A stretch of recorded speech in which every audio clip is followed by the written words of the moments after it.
Hello बच्चों, इस video में हम पढ़ेंगे chapter the cake of shop. उससे पहले यहाँ पर क्रिएटिव कॉर्नर में दी गई कुछ एक्टिविटी करेंगे। यहाँ पर बच्चों आपको पता है कि कोई भी मैटर जो है वो अपनी अवस्था बदल लेता है जब उसे गर्म किया जाता है, ठंडा किया जाता है या उस पर प्रेशर अप्लाई किया जाता है। तो यहाँ पर आपको कुछ ऐसे ऑब्जेक्ट्स के नाम लिखने हैं जो कि रिवर्सिबल या इरिवर्सिबल होते हैं।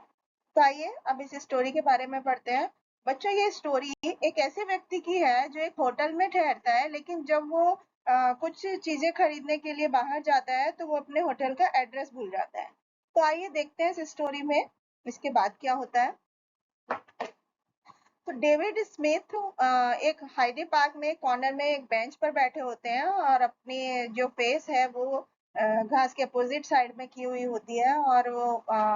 It was dusk. डस्क यानी कि इवनिंग का टाइम होता है, लगभग 6:30 बजे हुए होते हैं। शाम के समय, मार्च का महीना होता है। तो एटमॉस्फेयर जो होता है वो होता है कि जैसे दिन ढलने वाला हो रहा होता है, चांदनी फैल रही होती है and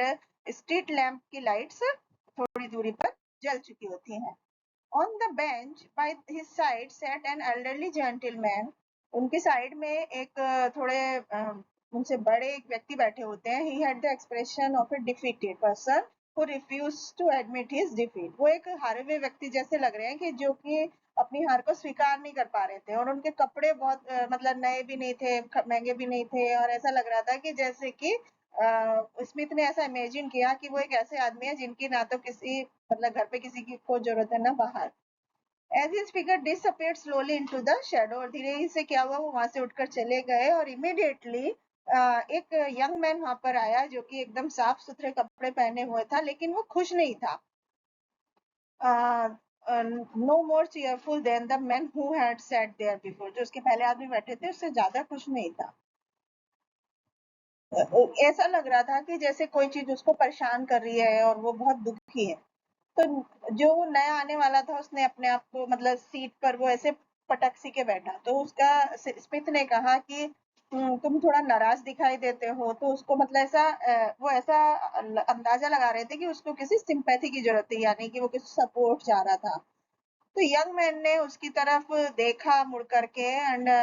you wouldn't be in a good temper if you were in the fix that I am in. उसने कहा कि यदि तुम मेरी जगह पर होगे तो तुम भी अच्छे मूड में नहीं रहोगे, और मैंने अपने जीवन की सबसे मूर्खतापूर्वक चीज की है। तो स्मिथ ने कहा यस, बिना किसी इंथुसियाज्म के। तो बोला, मैं दोपहर को लंदन से आया था, intending to stay at Patagonian hotel in Berkshire square. उस यंग मैन ने बताया कि वो किसी होटल में वहां पर ठहरा हुआ था, और जब वो होटल में पहुंचा कुछ वीक पहले and a cinema theatre had been put in its place, तो उसकी जगह पर क्या था, एक सिनेमा घर बन चुका था। तो taxi driver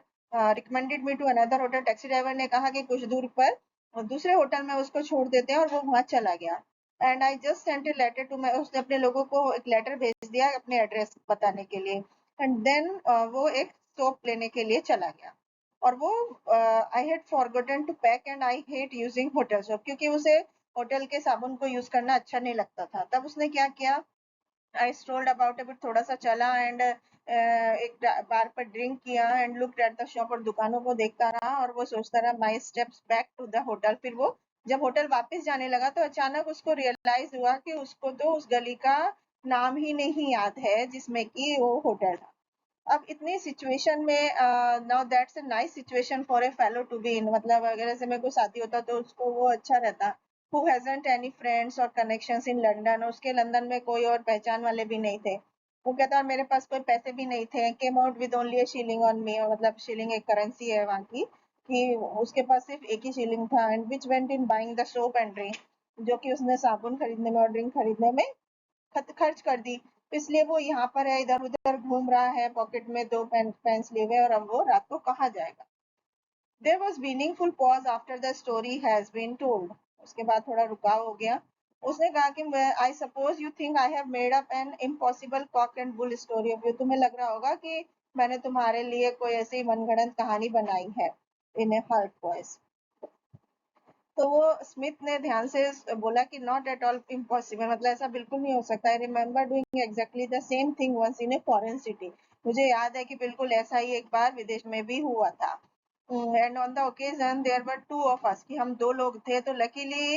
we remembered that the hotel was on a sort of canal हमें थोड़ा मतलब किस्मत से हमें ये याद था कि वो जो होटल है वो नदी के किनारे पर है इसलिए हम कैनल के किनारे किनारे गए और हमें होटल मिल गया तो ये the youth brightened up a little on hearing this वो थोड़ा सा खुश नजर आया इन ए फॉरेन सिटी की I wouldn't mind so much कि मुझे फॉरेन विदेश में इतना सब महसूस नहीं हुआ था उसने कहा I one could go to one's consultant and get the required help from him कि कोई जो है वो गवर्नमेंट रिप्रेजेंटेटिव के पास जा सकता था और उनसे मदद मांग सकता था हियर इन वंस ओन यहाँ पर अकेला लैंड है one is far more helpless if once get into a fix like this यहाँ पर कोई मदद नहीं मिलती अगर कोई इस तरह की मुसीबत में फंस जाए So unless I can find some decent chef to swallow my story and lend me some money तो कहता है कि इस थेम्स नदी के किनारे पर ही मुझे रात बितानी होगी ऐसा मुझे लगता है कहता है I am glad however that you don't think the story totally improbable तो he threw a great deal of warmth into the last remark शायद उसको इंडिकेट हो कि Smith himself might be such a decent chap of course Smith ने धीरे से कहा कि the weak point of your story is that you can't show me the soap कि तुम मुझे साबुन नहीं दिखा सकते तो यंग मैन जल्दी से आगे की तरफ बढ़ा अपनी पॉकेट ओवरकोट की पॉकेट में हाथ डाला और and then jumped to his feet उसने धीरे से गुस्से से बोला कि I must have lost it मैंने शायद वो खो दिया तो to lose hotel as well as cake of soap on the same afternoon suggest wilful carelessness wilful मतलब इंटरनेशनल उसने बोला कि मेरी बहुत बड़ी लापरवाही है मैंने होटल का नाम तो भूल ही गया साथ में मैं जो साबुन खरीद के लाया था वो भी खो गया but the young man did not wait to hear the end of his remark वो जल्दी से उस अपने रास्ते पे चला गया एंड अपना सीधा वो गुस्से से आगे बढ़ के चला गया तो स्मिथ ने सोचा उस पर दया महसूस की और बोला कि वो बाय वंस ओन शोप वो अपने शॉप खरीदा था was the one convincing part of the whole story उसकी कहानी का इकलौता वही एक इम्प्रेस करने वाला हिस्सा था and yet it was just that little detail that brought him to grief इसी की वजह से और वो दुखी हो गया if he had the brilliant forethought मतलब केयरफुल प्लानिंग है यदि उसने पहले से कुछ अच्छी से प्लानिंग कर रही होती तो अपने आप को एक newly bought cake of soap लाता अपने साथ with this thought Smith rose to go उठने जाने के लिए उठता है और he give a cry of surprise and anxiety कि ग्राउंड पर साइड में देखता है बेंच के कि वहां पर एक छोटा पैकेट पड़ा हुआ था वो सोचता है कि मतलब जरूर वो उसी आदमी का होगा उसकी पॉकेट से गिर गया होगा तो दूसरे मोमेंट स्मिथ भाग करके हाफ डार्क पाथ पे बहुत ही उत्सुकता से जाता है and he had nearly given up the search when he caught sight of young man जब स्मिथ उसको बुलाता है तो वो वापस मुड़कर देखता है and important witness to the truth of your story has now appeared Smith said Smith कहता है कि अब तुम्हारी कहानी का जो इकलौता सच था वो अब मिल गया है और उसके साबुन को हाथ में लेकर बोलता है I saw it on the ground after you left तो वो कहता है कि you must excuse my earlier disbelieve कि मैंने तुम पर जो थोड़ा अविश्वास रखा तुम उसके लिए मुझे माफ कर दो and if the loan of sovereign is any good to you तो यंग मैन जो है उस by taking the coin hastily and pocketing उससे पैसे लेता है और अपनी जेब में रखता है स्मिथ कहता है कि ये मेरा कार्ड एड्रेस है and you can return the money any day his week इस वीक में किसी भी दिन मेरा पैसा वापस कर सकते हो and here is the soap don't lose it again तो lucky thing you are finding it युद्ध ने कहा कि अच्छी चीज ये रही कि तुम्हें ये मिल गया and as if finding it difficult to speak अब स्मिथ ने अपने आप से कहा कि poor boy he nearly broken down I am not surprised as Smith walked back to his seat in park जैसे ही स्मिथ वापस अपनी सीट पर गया तो उसने देखा कि एल्डरली जेंटलमैन वो सब देख रहा था and feeling with his hands beneath the bench अपने बेंच के नीचे हाथ किए हुए था एंड ऑल अराउंड इट